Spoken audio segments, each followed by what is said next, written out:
sa lahat ng supporters ni Pangulong Duterte, naglabas na ng desisyon ang ICC tungkol sa interim release ni Tatay Digong. Yes po. At alam kong marami ang very sad about this news na ni-reject ng ICC trial chamber ang ang interim release ni Pangulong Duterte. Ito basahin natin kabibig. Breaking news. The ICC Pre-Trial Chamber 1 rejects the defense request for the interim release of former President Rodrigo Roa Duterte. Sabi dito, the Pre-Trial Chamber 1 finds that Mr. Duterte detention continues to remain necessary based on each of the requirements of the Rome Statute. Basahin natin ha. Kung ano ba ang pinagbabasihan. The chamber notes that the defense limits itself to argue that Mr. Duterte is 80 years old and medical reports have redacted without substantiating how detention is so detrimental that it justifies his release. Similarly, it does not explain to what extent Mr. Duterte redacted and how that would justify his interim release. The chamber also notes that Mr. Duterte enjoys the right to medical treatment pursuant to Regulation 1034 of the regulations.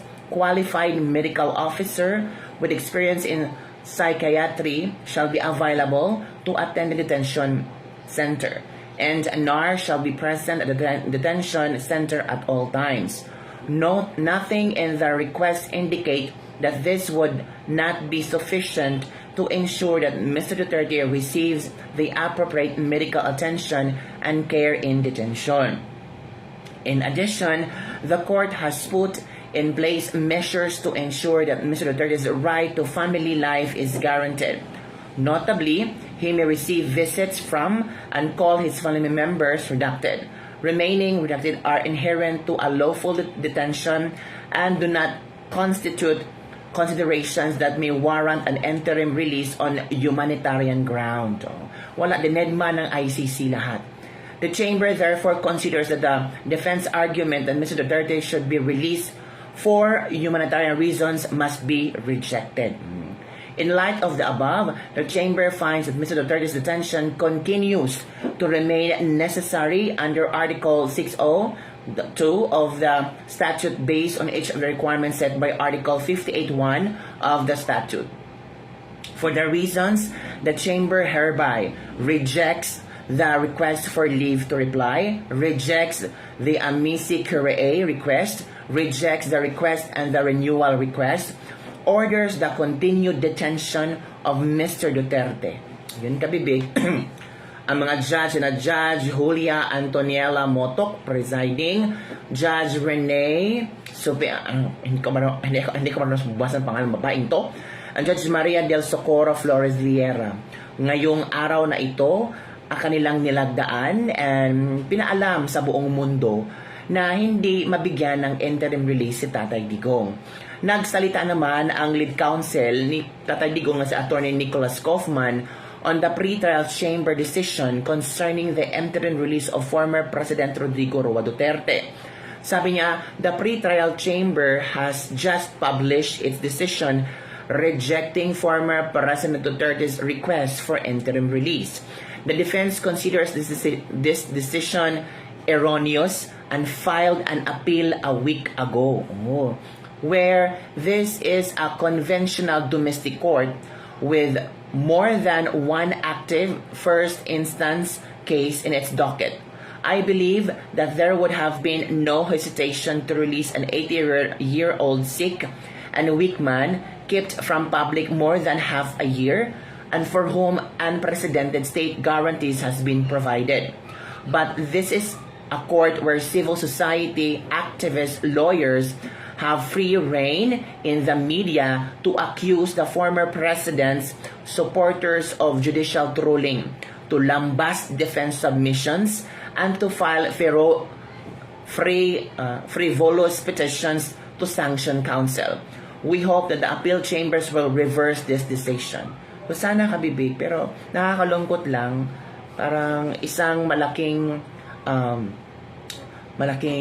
pagsubok ito sa pamilyang Duterte na talagang nilindol pa ang Davao, part of the Davao, tapos ito pa na hindi mabigyan ng interim release Tatay Digong.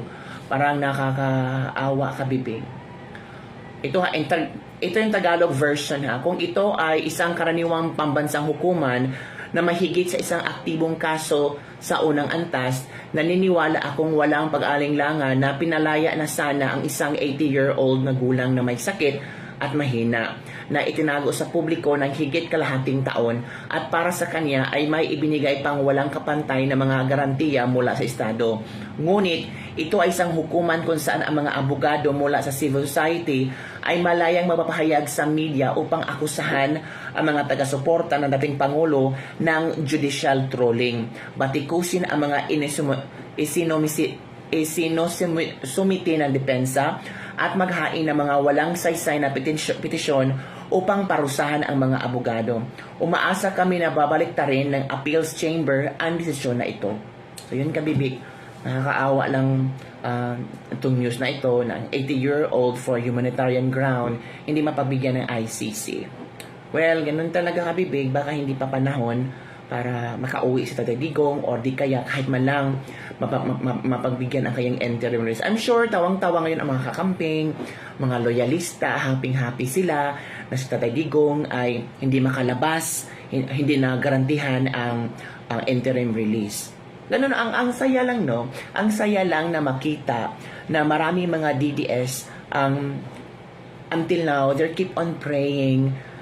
Hindi sila nawawala ng pag-asa. Okay lang, kung hindi mapagbigyan for this time, baka later on, dahil sa prayers na maraming DDS, maraming sumuporta kay Tatay Digong, babaliktad ang panahon. Yung iba naman dito ngayon, tawang-tawa sila sa kapwa nila Pilipino na 80-year-old na nandun sa ICC nang wala pang ang kaso, ay for almost half a year, nandun na, nakadetain na sa ICC. Kapwa Pilipino ha, pinagtatawa nila. At hindi lang ito kapwa Pilipino, isa itong dating presidente. Yung iba, noon, mga supporters, Tatay Digong, grabe mong support, pero ngayon, biglang lumiko, bumaliktad. I don't know kung ano ang rason nila, binabasa sa Tatay Digong, at kung ano-ano mga sinasabi nila tungkol kay Tatay Digong. Yun ang mga taong walang utang na loob. Pero okay lang yan, wala namang problema eh. Ano talaga ang buhay? Sometimes, sa taas ka, sometimes sa baba ka. Ngayon, I don't know, wala pa namang komento si BP Sara or pamilyang Duterte tungkol dito. Pero ito ang mga komento ng ating mga netizen. That's how powerful money is. Money from corrupt and evil acts. O, ito sabi ni Lideline. So, deny yung interim release. Yes po, rejected po. Let us continue to pray and believe that God shall always prevail.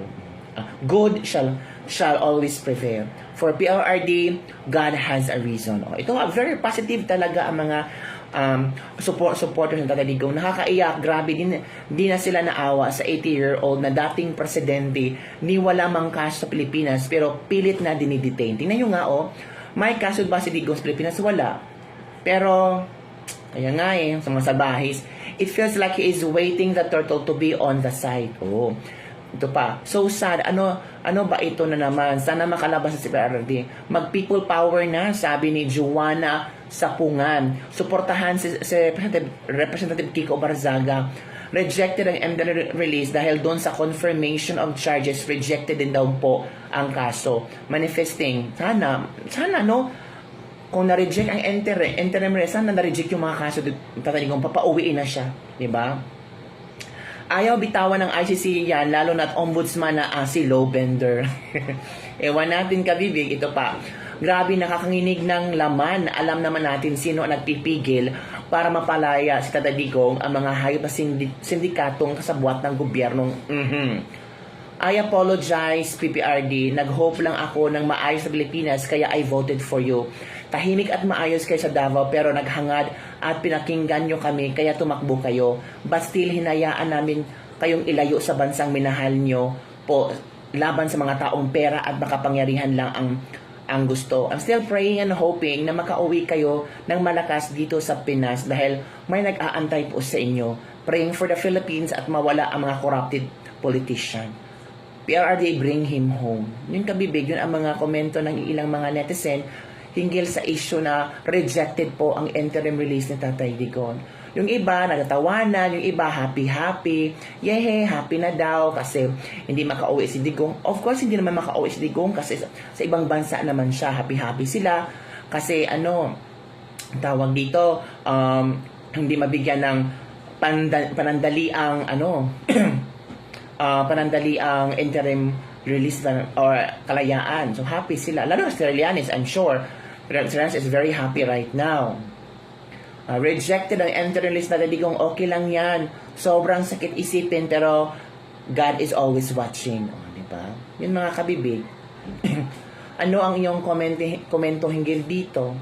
Ako, for me, God knows everything. Alam ng Diyos. Alam ng Diyos na alam niya kung saan at hanggang kailan ang battle na ito ni Tatay Digong. And for me, may panahon para sa lahat eh. May panahon para sa lahat ito mga kabibig. So, kahit masakit isipin, kahit masakit tanggapin, let's keep on praying for Tatay Digong na sana makakauwi na siya sa tamang panahon. Kahit rejected, wala tayong magagawa ang kanyang interim release. In a positive side lang tayo, rejected ang interim release, pero baka yung reading of cases ay parang wala na kabibig. Sana we're praying for that. Yun lang po mga kabibig ang ating latest libag-libag for the day. Don't forget to like, subscribe, and share this video para sa mga latest trending news na ating pag-uusapan. Ano kaya reaction ni Atty. Harry Roque hinggil dito, no? Na rejected ang interim release ni Tatay Digong. Opo. I'm sure si tawag dito, sino ba yun? Si Trillanes, sobrang happy ngayon. Nakakalungkot actually mga kabibig, nakakalungkot lang na may isang Pilipino nandun sa ICC, hindi man lang natulungan ng gobyernong Marcos, di ba? Sila pa ang nag-push na makulong, na hindi makakalaya, na hindi makakagalaw ang mga Duterte. Kawawa din mga kabibig. So, yun lang po mga kabibig, nakakalungkot lang. Pero keep on praying, keep on praying. Kaya nga, sabi ni Daniel Long, the ICC had rejected President Duterte's request for interim release. When Sara becomes president, we need a Philippine Sovereignty Protection Act inspired by the U.S. Hague Invasion Act, which was signed by U.S. President George Bush, banning all U.S. agencies, courts, and officials from cooperating with ICC in any way. We should sign a law that authorizes the Philippine President to use all means necessary and appropriate, including military action and invasion of the Netherlands, to secure the release of PRRD and all Filipino citizens detained by the ICC. If Americans can jealously protect their citizens and justice system from the interference of European kangaroo court, why can't we? Oo nga kabibig, no? Grabe. Talagang, as in, grabe kayo ICC ha. Hanggang ngayon, hindi pa rin ina-approve ang interim release ni PRRD. Bakit parang selective justice lang palagi? Justice ba yun or palabas lang? Paulit-ulit na lang denied. Nagdiwang ang mga kawatan ngayon dahil nireject ang interim release ni PRRD, natapyasan ang budget ng VP, nilindol ang Mindanao. Grabe, mga kabibig. ICC is no doubt a political puppet. We will not stop until those people behind PRRD's arrest be put behind bars, suffering and wishing them for karma. Alam ako po mga kabibig. Final na talaga to mga kabibig, no? So sana isipin natin maayos lang ang kalagayan ni Pangulong Duterte doon sa ICC kahit hindi man lang nabigay ang interim release. Sana maayos lang, healthy siya at makasurvive siya hanggang makaupo si BP Sara bilang presidente. At that time, pwede nang buksan ulit at pwede na siyang makalaya at makabalik dito sa Pilipinas.